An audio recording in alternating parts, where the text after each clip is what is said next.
back to News Geelong on this Friday evening. The Surf World Museum in Torquay, Australia's surfing capital, continues to celebrate the story of surfing as it charts Australia's significant celebration to the development of surfing around the world. Debbie Meaney has more. Surf World Surfing Museum here in Torquay has some great new boards on display for the public. The oldest surfboards in Victoria are now available for us to look at. I spoke with Craig Baird, the curator of the museum, about how important these boards are to Victoria.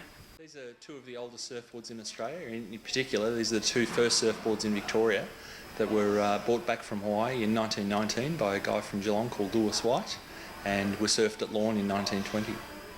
And they're obviously out of hands and harm's way now.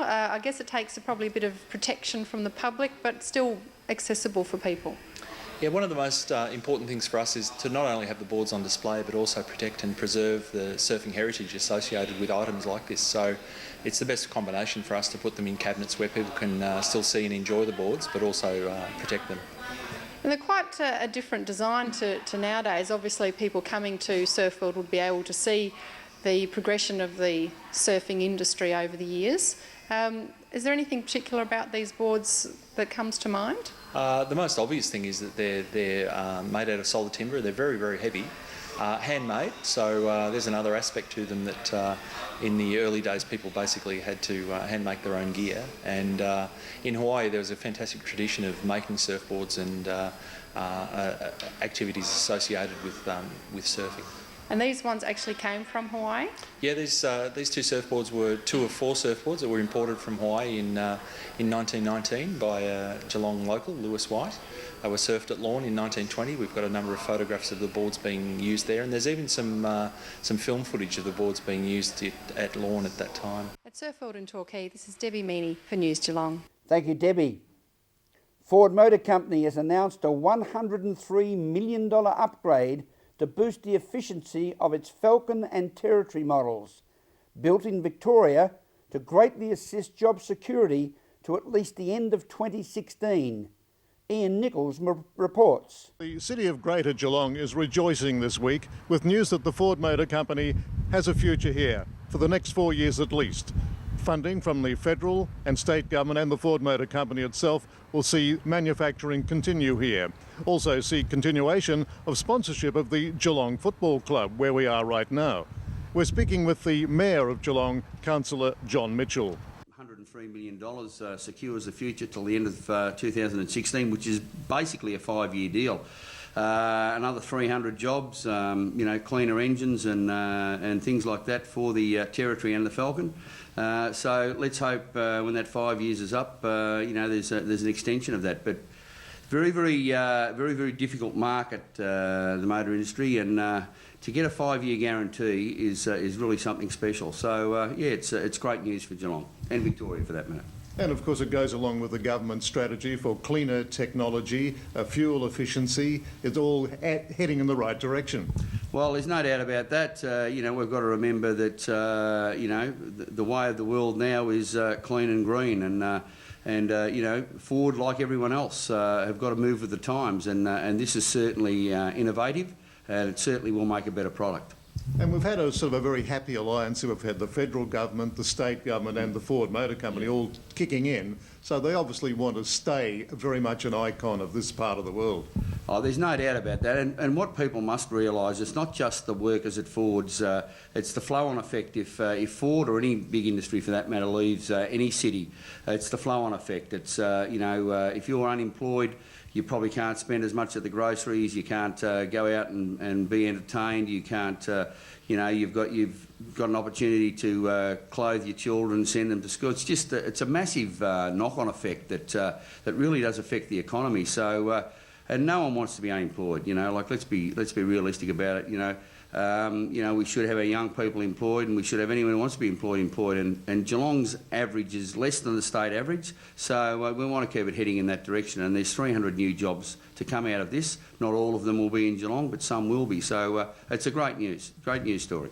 And of course, as you mentioned, this flow-on effect, there's all the components that suppliers as well, who also are sort of based here in Geelong. Yeah, well, you look at the glass factory, you look at the spring makers, you look at the upholsterers. Yeah, there's a lot of components that are made in Geelong. Worthy of noting that they'll be sponsoring or keeping up the sponsorship of the Geelong Footy Club as well.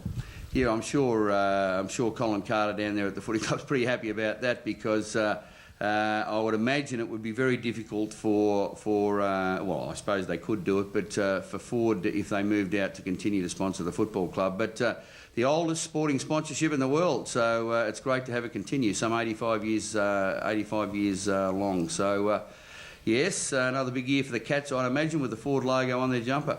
In front of the iconic Ford sign, this is Ian Nichols for News Geelong. Thank you, Ian. The Torquay Surf Life Saving Club will receive annual funding over the next 4 years, highlighting the important role the club plays within the community, with its volunteer lifesavers providing a safe and enjoyable swimming environment for beachgoers. Debbie Meaney reports. The Torquay Surf Lifesaving Club is one of 6 clubs in the area set to benefit from a $120,000 state government grant. I spoke with Noel Duberly here at the club to tell us about how it will benefit them and bring them up to the future standards. Without the grant that we're getting from Pt2 from the Liberal government, we would not be able to proceed with the works that we're going to get here at the club. We're looking at a $300,000 grant that will come through in the next budget. Hopefully we'll have that money in our hand next September to October, depending on the budget from the government when that comes through. That will be used towards our building rectifications and bringing our club to come up to current standards. We're looking at replacing the asbestos roof on our club. That will chew up nearly every dollar of that $300,000. So it's a fantastic thing that Mr. Kados has done for us, and he's actually just taken out a family membership for his wife and himself and his children. And there's obviously work other than the roof that needs to be done. Where do those funds come from? They're going to come from us and the public. They've got to fund us. We've got to fund ourselves. We're going to be borrowing from the public. A lot of fundraising, tin rattles. Our kitchen, doing meals of an evening. We're running discos for the kids. Anything we can do to try and raise $1. We're not unique. In every surf club, they have to raise their own money. We don't get direct funding from the governments. We survive on grants and just from the love and the labour of our club and its members. Now, you do such a great job with, keeping everybody safe on the beaches, and yet you've still got the struggle of that financial burden behind you. So how can people jump on board to help you? Well, we'd love to see help from the public. Any business that wants to come down and become a fundraiser or a sponsor of the club, we have different packages on offer where we can have exposure. We've just bought a couple of new tents. We'd love to have a couple of big signage areas on the roof there for different businesses. Anything that they want to put towards our club, it's survival into the future. We're standing there with open hands. At Torquay Surf Lifesaving Club, this is Debbie Meaney for News Geelong. Thank you, Debbie. This is News Geelong as we go to a break and return with sport and weather after this.